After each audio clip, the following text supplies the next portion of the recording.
So for a column member, you may need to give importance to compressive strength, and for beam member, you may need to give importance to flexural stress. So depending on the structural element and the loading conditions, when you design your concrete, you will consider these factors. So in general, if you look at concrete, concrete is a composite material with different ingredients, and especially in a multi-phase level, that the behavior also changes. So in general, in a macroscopic level, if you look at concrete, you can say your concrete is a composite material that consists of coarse aggregates, embedded in cement mortar. So this is in macroscopic scale. So if you look at just if by looking, you can say the concrete is like composed of aggregates and cement together. And then if you just scale down and if you look at in millimetric scale, then you can see actually the paste region, the mortar consists of sand that is embedded in hydrated cement particles or cement paste, right? So again, since it's a multi-phase material, so the it's highly heterogeneous material. So as you scale down, you can get to see the structure also differs. So in a microscopic level, you can see the hydrated cement paste, which consists of the CSH product and the calcium hydroxide, and then you have a lot of pores and anhydride cements present in a microscopic level. Further, if you scale down in the nanometric level, actually, if you look at your CSH, that is fully made of poorly crystallized agglomerations of particles and gel pores. So from the coarse aggregates to gel pores, your concrete has different phases, and all these things will govern your property, strength of the concrete. So this just gives you an idea, illustrations how we are classifying the multi-phase in a different levels. So the multi-scale approach to the behavior during the structural scale, you can see the structural element as such. So in which you can look the surfaces, or in which you can just see the concrete, which is made up, which is consist of coarse aggregates that is embedded in cement paste, right? And if you further you scale down this, and if you look at in the material macroscopic level or millimetric scales, then you can see the mortar paste. So this is the zoomed version of this particular location. So you can see sand particles are embedded in the hydrated cement paste. Further, if you scale down, and if in the macroscopic level, if you zoom it, then you can look at the different hydration products. You can look at CSH, you can look at the calcium hydroxide and gel pores and pores that is there in the concrete. So why, so far you have the understanding of the hydration, cement hydrations, and you know the properties of aggregates, and you are familiar with the mineral admixtures and the chemical admixtures that we use. So all these things have tendency to influence your strength and durability performance. So now in this course, we are just in this lecture, we are just going to look at the strength aspect, or how the concrete will behave mechanically. So how can you characterize your concrete to identify its mechanical properties? And then we will look in detail of the durability aspect of concrete. And the last portion is type of concretes. Basically, that connects the dots that you have learned. Depending on the particular applications or purpose, you will be just modifying the properties, and you will be coming out with the different tailor-made concretes.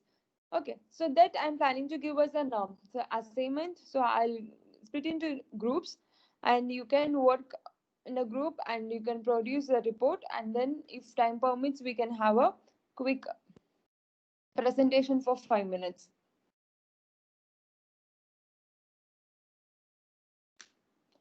Right. So since I have mentioned concrete is a composite material, especially when you look at a macroscopic level, you can see aggregates embedded in cement paste. Okay, so how these material behave under load? Okay, when you apply load, obviously there will be some deformation and then stress will be induced, and you can capture the deformation of the material to identify or to understand the particular behavior. Similarly, here it shows the behavior of cement paste. So when you come do the test, you can see the behavior of cement paste that is given like this. So it is linear up to certain point, and then it becomes, your cement starts failing. So you cannot take further load. So the stress reduces with increasing strain rate. Whereas here in your concrete, the the strength is high. So you can see a stiff behavior comparing to your cement paste. Okay. So since your concrete is a composite material that shows both the property of the concrete, especially the stiffened portion of the concrete lies in between to your aggregate and cement. Okay. So here you can see the region of this portion initially. So it is in linear and then it becomes curvilinear. So the concrete behavior is as a curvilinear behavior comparing to your aggregate and cement paste. So you may ask, you may think why till this region your cement paste is also linear, your aggregate is also linear, but your concrete behaves in a different way. This is because when you embed the aggregates in the cement paste, there will be some micro cracks at the interface of coarse aggregate and the cement particles. So you may see some micro cracks at the interface. That is because of the volumetric change that is different for cement and aggregate. So in general, before applying load itself,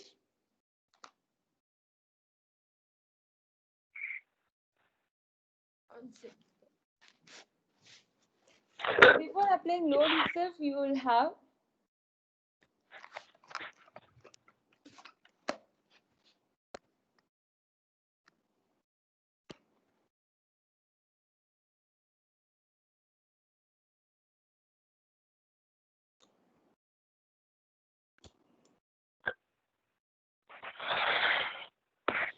some micro cracks in the concrete, and then when you apply load, then the micro cracks develops, and after a certain point your concrete will the stress developed will be slower than the strain increase, because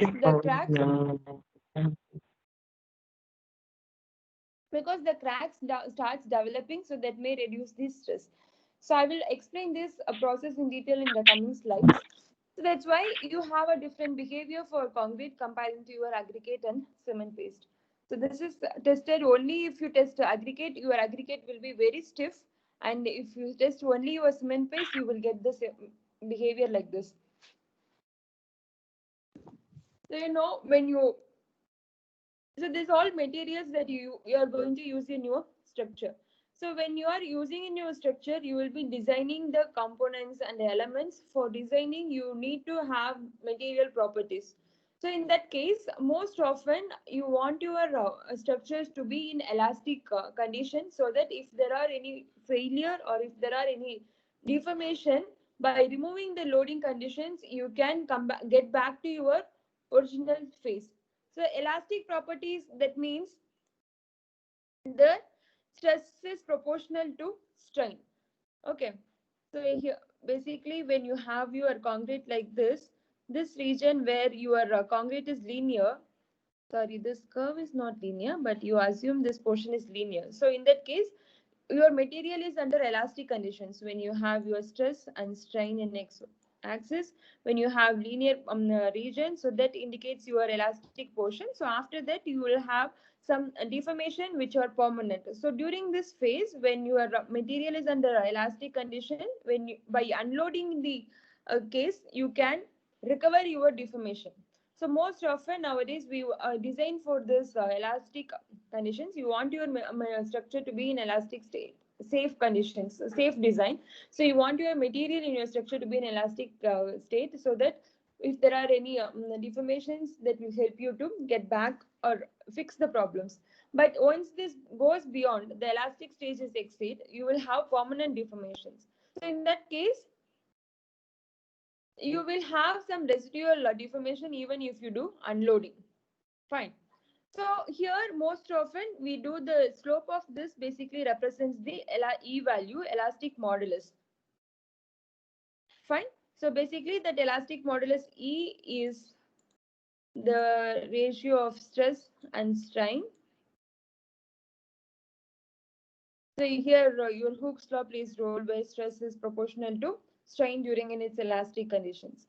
So most often for concrete, this stress strain behavior is captured under uniaxial compression. That means you will have your concrete specimen like this. You will be applying load in one direction. So uniaxial compression. So there are different states or conditions of loading. So in some cases you may apply uniaxial tensile load. In some cases you may apply biaxial compression itself. Fine. In general, your compressive elastic the modulus of concrete would be in the range of 35 to 45 MPa. And code has specified IS 14 IS 456 as given empirical equation to calculate your elastic modulus, that is 5000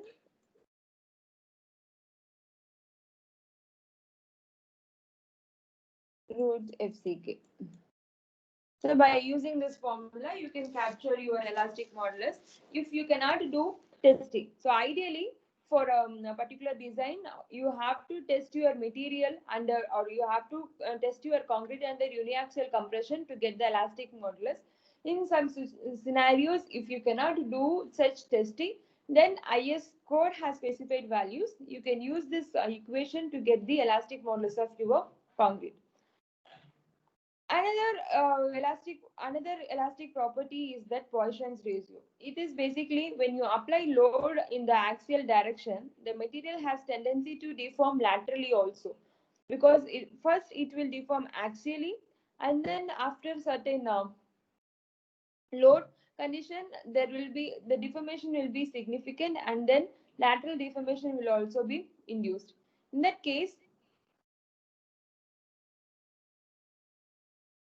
the ratio between the magnitude of transfer and axial strains is called Poisson's ratio. So the longitudinal and the lateral strain is basically defined as your Poisson's ratio. Again, you need to do this uniaxial compression test. Typically for concrete, your Poisson's ratio will be in the range of 0.18 to 0.24.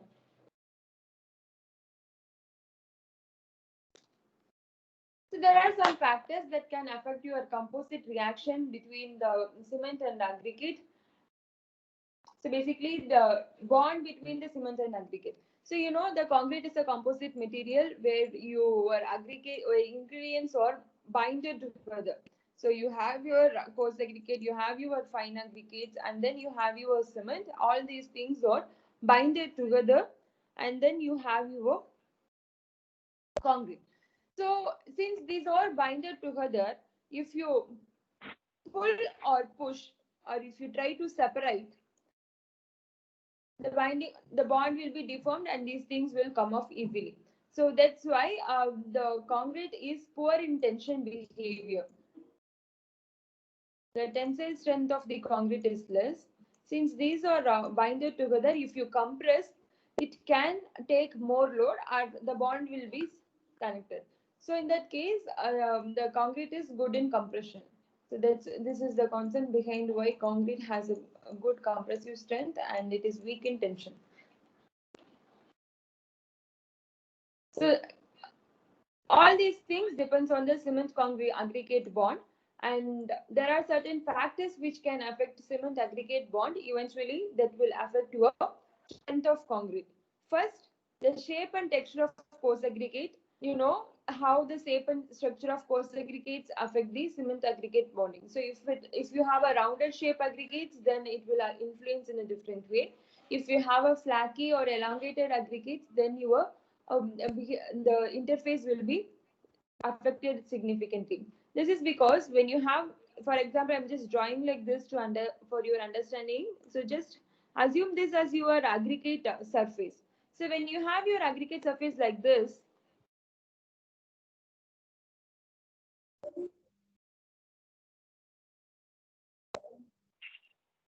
so you have your cement paste here that is going to get filled between this the space or the pores that is there in the aggregate. So that is kind of going Fight, to induce. fight pesa, fight pesa. Arcota ponte Sorry, pesa me. Arofra euro de non va. Atkar ba. sorry.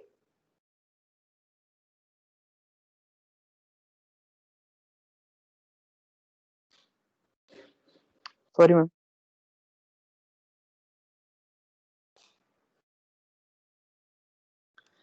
So cement paste will get filled in the space between the aggregates, or it will get spilled in the fill. It gets filled in the pores that is present on the aggregate surface. So this kind of gives mechanical interlock behavior. So the bonding will be good. So in some cases, if the aggregate surface is too smooth, then the bonding will be less. Basically, the bonding, the aggregate lectures, how the bonding is significantly in the different factors or the mechanism that affects the bond. One is the mechanical interlock, another one is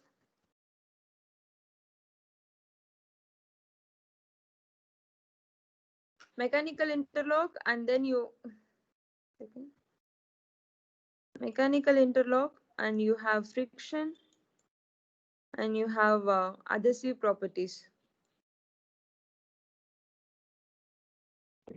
Okay, so all these things affects the cement aggregate bond depending on the shape and surface texture. Your cement aggregate bond will be influenced. So eventually that will affect the structural and tensile strength of your concrete. If your concrete is made of rough aggregates, then your flexural and tensile strength of concrete will be increased by 30% comparing to the one that is made of smooth aggregates. So this is the reason. If you have smooth aggregates, the mechanical interlock effect of mechanical interlock will be less. If you have rough aggregates, the mechanical interlock will be more, and the friction will also be more when you have a rough surface. For a smooth surface, friction will also be less. So all these things affects your cement aggregate bond.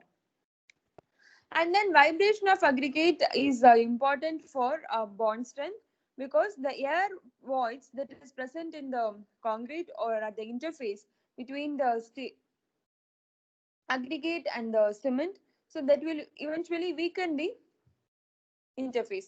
So if you have some voids or if you have some ports at the interface, your interface will be weakened. So for avoiding such voids or to prevent the lot of pores in the concrete, you need to ensure that your concrete is vibrated properly. So for that, vibration plays a major role. So if you do proper vibration, then that will help you to achieve good bond between cement and aggregate by eliminating or by expelling many years the air present in the concrete.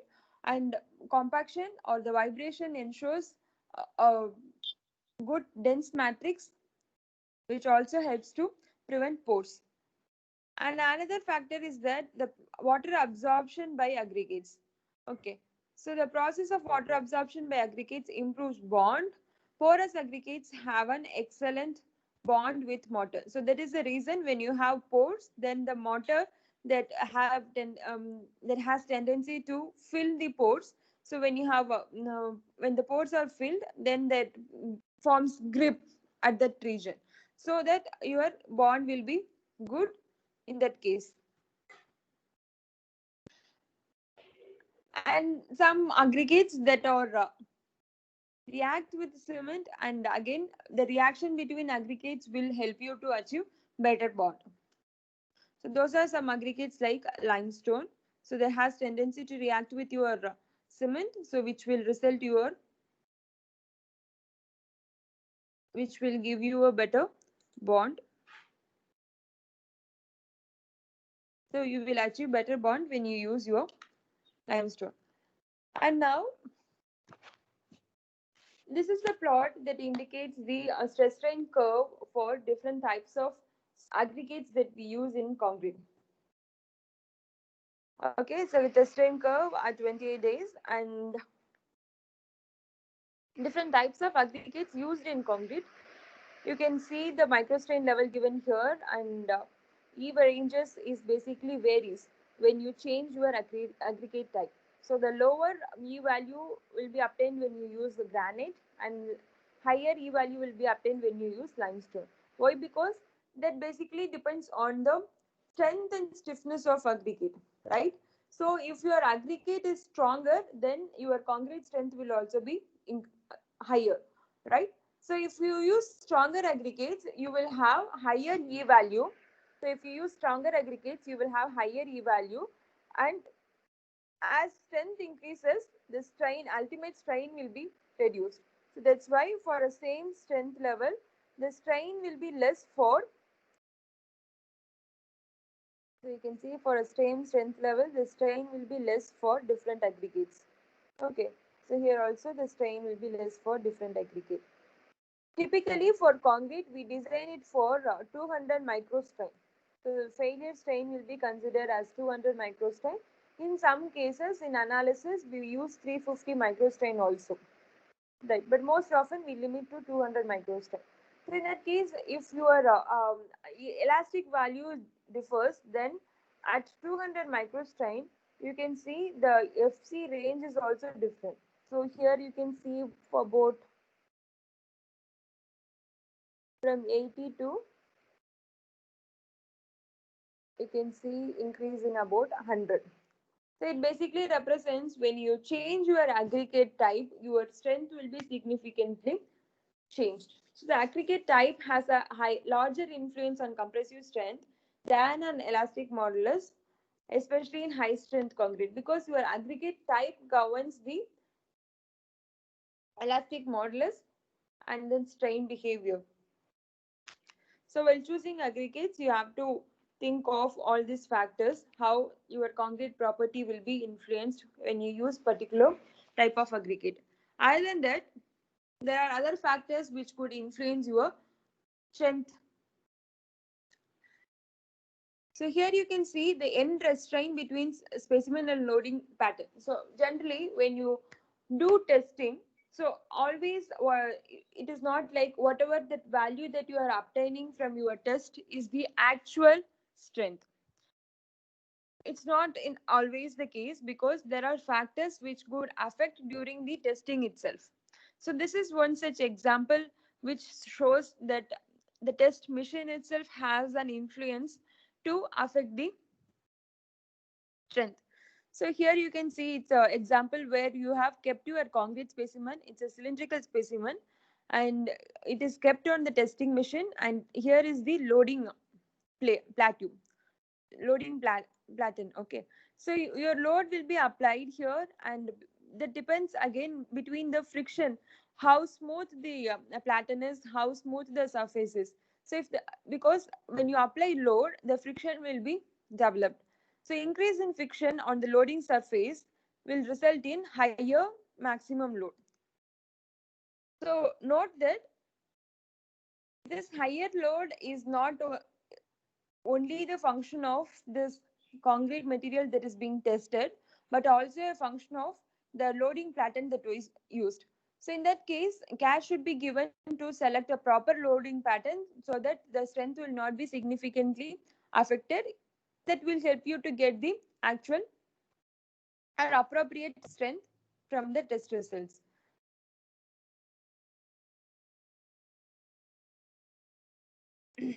Here in this image, the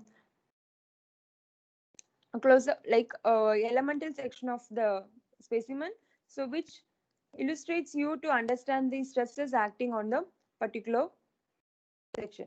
So when you apply direct axial compressive stress, there will be some lateral compressive stress will be developed due to end restrainment. That is because of this end conditions. Here you have one plateau and here you have one plateau. So there will be lateral compressive stress induced due to end restrainment.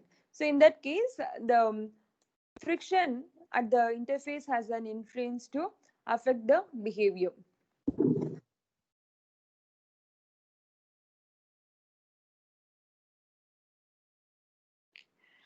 And next we use different types of specimens and with different dimensions of specimens. Those also plays a role in affecting the compressive strength. So that's why the concrete mix design we looked at, when you use your cube specimen and when you test your cylindrical specimen, the strength will be different. Why? Because when you test the specimens, as I said, due to the end restrainment, stress will be induced. So the stress concentration will be induced when you apply your stress. So there is a thumb rule. The stress concentration will be reduced when you reach a depth which is equal to the lateral dimension. So the depth, this depth is equal to the lateral dimension, means here the diameter of your specimen. Whereas here, this is a cube specimen. So the lateral dimension and the depth is all in a equal, all same. So in that case, you may not reach a place where you can eliminate the stress concentration. Here the point is, when you know the stress concentration will be higher at the end regions because of the end restrainment, and that will be zero or that will be reduced the place where at which the depth is equal to the lateral dimension of your specimen. Whereas in this case, your specimen will be under fully stressed condition because the stress concentration will be more in the cube because the depth is equal to the sides. So you will not reach a place where stress concentration will be less or it's zero. So that is why your cube specimen will have higher compressive strength comparing to your cylindrical specimen. So in cylindrical specimen, stress can be reduced or the stress concentration will become zero at the distance where you have the depth is equal to your lateral dimension. So this is one case that gives you why your compressive strength of cube is higher than the compressive strength of cylindrical specimen. And even in the same cylindrical specimen, when you increase the depth, when the height to depth ratio increases, this region where the stress concentration that becomes less. So as this ratio increases, the relative strength becomes reduced. That is because of this stress concentration or because of this end restrainment. So that is the reason why you have reduced strength when you increase the slenderness ratio. So increase in slenderness ratio decreases the maximum strength. Here also you can see when the height to diameter ratio increases, your relative strength eventually get reduced. Another factor that can affect your compressive response is that loading rate. It's very simple. You just take a pencil in your hand and try to bend it. Here it is the case for compressive response, but I just want to convey the idea how the loading rate influence the behavior of material or any. So when you suddenly apply load, you can easily fracture your or break your specimen, right? So when you gradually apply the load or the when you gradually steadily apply the loading rate, then you may your specimen will experience deformation, but that may require less load to break it because that is you are gradually applying it. The deformation is occurring at that place, and eventually the deformation will be accumulate and get fade. Whereas when you apply a higher loading rate, you are going to break it suddenly. So for that, you need to apply higher load to break it. So that is the concept here. When you apply a higher loading rate, generally that leads to higher strength and slightly higher modulus. So here you can see how the loading rate affects. So this is the case of a high loading rate, and this is the case of slow loading rate. So for loading rate, the strain will be increased and the failure load will be less, because your material is straining for longer duration, and after a particular strain limit, with a less load itself, your specimen can fail. Whereas when you apply higher loading, the strain rate is less, so that you need higher force to break the specimen. So your force will, the stress will be higher when you use higher loading rate. So this is an illustration of how the rate of application of stress affects the strength.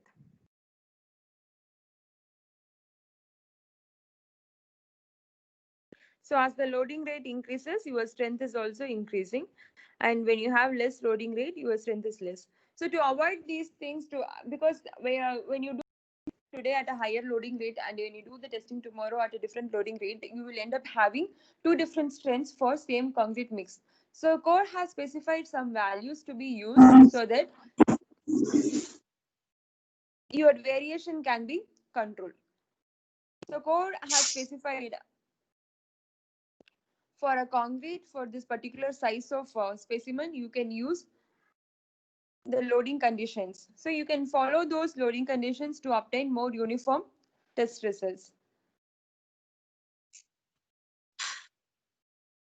And the next factor is loading surface of specimen. Okay, because the previous slide I have told, you will be placing your concrete specimen, and then you will have loading pattern and your load will be applied. So in that case, the surface between the plate and the concrete specimen plays a huge role. So if there are any undulations or if the surface is not smooth, then friction will be developed here, and the stress concentration will also be more, and that will affect your strength. So to avoid all those things, you should have a good surface finish at the interface between the platen and your test specimen.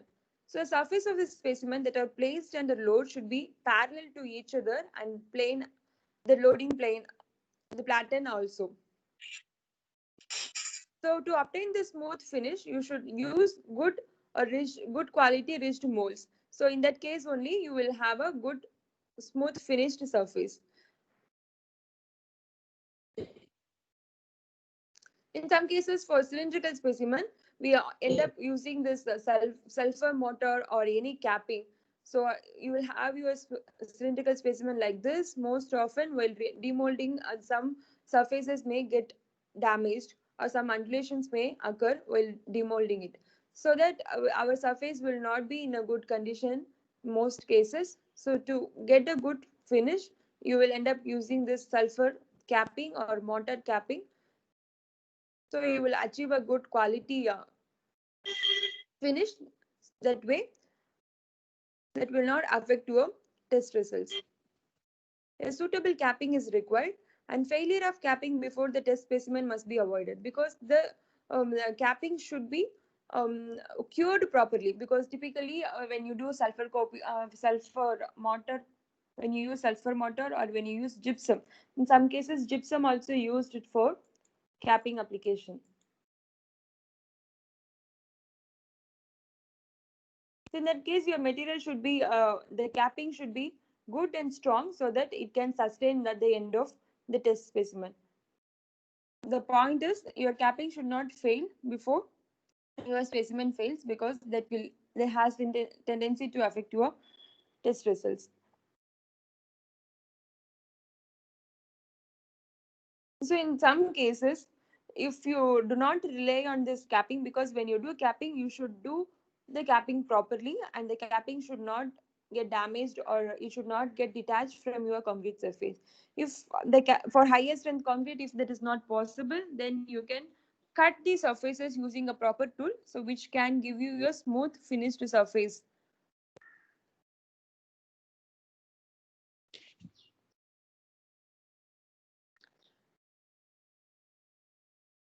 Okay, with this I will stop. I will continue this from afternoon class at 3 o'clock because it needs some time. Yeah, I'll continue this from.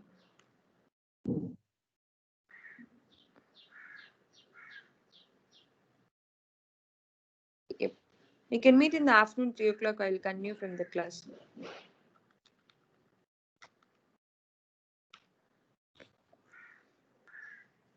Okay.